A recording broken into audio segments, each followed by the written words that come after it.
पर्दा डालती। अच्छा सत्य बताओ, क्या ये सही है अपने बेटे के जीवन के लिए? आजकल मैंने अधिकांश देखा है, बहुत सी माताएं ऐसी होती हैं जो बच्चा गलत होता है उसकी तरफ ज्यादा झुकाव होता है।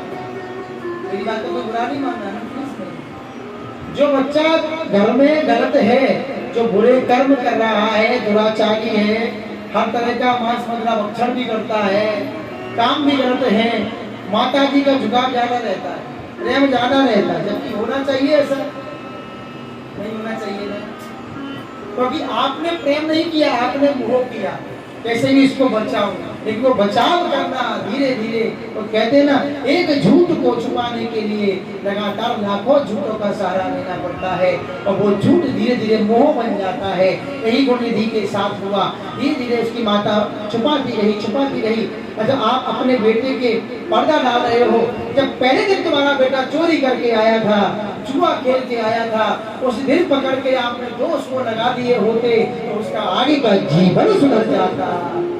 लेकिन आपने पर्दा डाला पिता की मार से बचाने के लिए। पिता कभी बेटे का बुरा नहीं चाहता, माताओं के लिए दुनिया बोलती है, लेकिन पिता के लिए कभी कोई नहीं बोलता। भैया पिता क्या होता है, जो अपना पूरा जीवन, अपनी सारी आशाएं, अपने सारे सुखों को अपनी संतान पर न्यौछावर कर देता है, उसको पिता कहते हैं।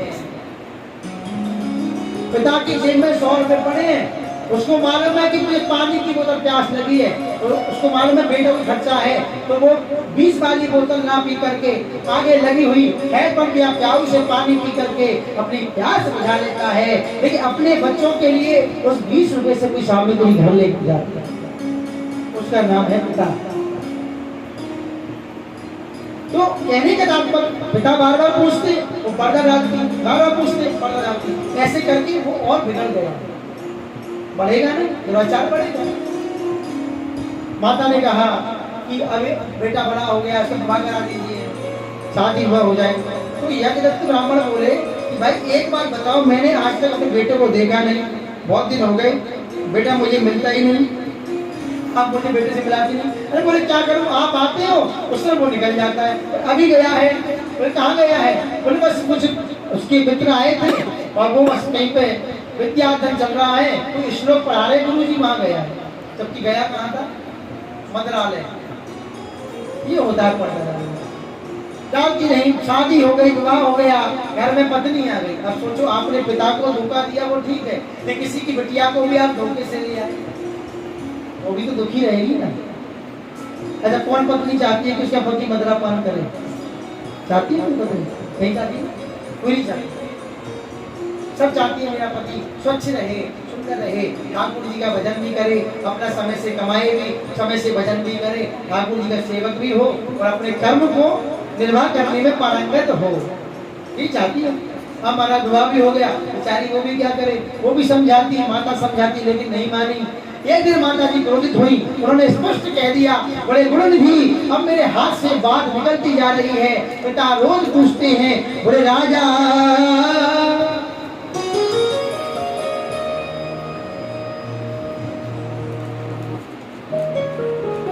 बोले राजा विश्रोषति यदा तब दुष्टे चेष्टितो सुता। बोले श्रद्धा विहाय देता गए वित्ती लोकम करिष्यति। बोले तुम्हारे पिताजी राजा के यहाँ जाते हैं, मालूम ना, इतना सम्मान राजा उनका करता है, और राजा को पता पड़ गया कि इस विद्वान ब्राह्मण का बेटा क्या करता है, क्या छवि होगी तुम्हारे पिता की? छवि नष्ट हो जाएगी, क्योंकि पुत्र जो होता है पिता का अगला रूप होता है। अब तो महाराज छुपाते समय निकला। एक दिन यज्ञ ब्राह्मण पीछे पड़ गए, बोले ये बताओ मैंने तुम्हें अंगूठी दी थी, अंगूठी कहाँ? बोले अरे आप गुस्सा क्यों हो रहे हो, अंगूठी मैंने नहीं रख दी है। बोले उसको बुला, गुणनिधि को कहाँ है? उस दिन यज्ञ ब्राह्मण को किसी के द्वारा पता चल गया था। उन्होंने ठान ली कि आज मैं गुणनिधि से मिलूंगा और मुझे वो अंगूठी चाहिए, दोनों चाहिए अभी, दोनों को अभी प्रस्तुत करो मेरे सामने, गुणनिधि को भी और उस अंगूठी को भी। माता जानती कि अंगूठी तो वो ले गया बेच करके, दुराचार कर लिया, लेकिन कब तक छुपाओगे? सच्चाई तो सामने आनी थी। ब्राह्मण समझ गई, हाथ जोड़ के पति के चरणों में गिरी, क्षमा मांगते हुए सारा वृत्तांत बता दिया। क्रोधित हो गए ब्राह्मण, अरे तूने ये क्या किया? बोले अनपत्योस्ति तेनाहम, बोले दुष्टेना कुलदूषिणः। तो तूने क्या किया? तूने मुझे प्रारंभ में बता दिया होता तो आज मेरा बेटा इतना नहीं बिगड़ता। उसने तो अपना ब्रह्मणत्व तो नष्ट कर दिया। धुंधकारी कहता है ना, एम भ्राता द्वियोस्मि धुंधकारी की नामता स्वकीये नैव दोषेण ब्रह्मत्वम नाशितम मया। ब्रह्मत्व का नाश हो गया। वही गुणनिधि के साथ पिता गुस्सा हो गए, क्रोधित हो गए। उन्होंने कहा कि खीर लेकर के आओ। बोले उत्तिष्ठानया पायसम तस्मै दद्या तिलांजलि। बोले खीर लेके आओ, मैं तिलांजलि दूंगा इसको, इसका श्राद्ध करूंगा। इसको मैं अभी निकालता हूँ, क्योंकि जो सपूत तो क्यों धन संचय और जो कपूत तो। अभी आप किसी के लिए जोड़ के इकट्ठा करो, किसके लिए जोड़ना? तुम्हारा बेटा सुपुत्र होगा ना महाराज, पिताजी ने एक मंजिल बना के छोड़ा था, हमने 3 मंजिल खड़ा कर दिया, उसको कहते सुपुत्र।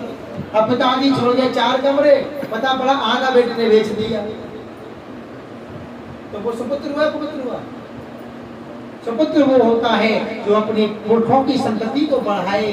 कुपुत्र वो होता है वो सबको हजम करके सीधा। वो आजकल चल रही ना वो एवेंजर लिया है। पिता का जीवन निकल गया साइकिल पे, बेटा बुलेट पे घूम रहे। नहीं ऐसा देखा है हमने आजकल।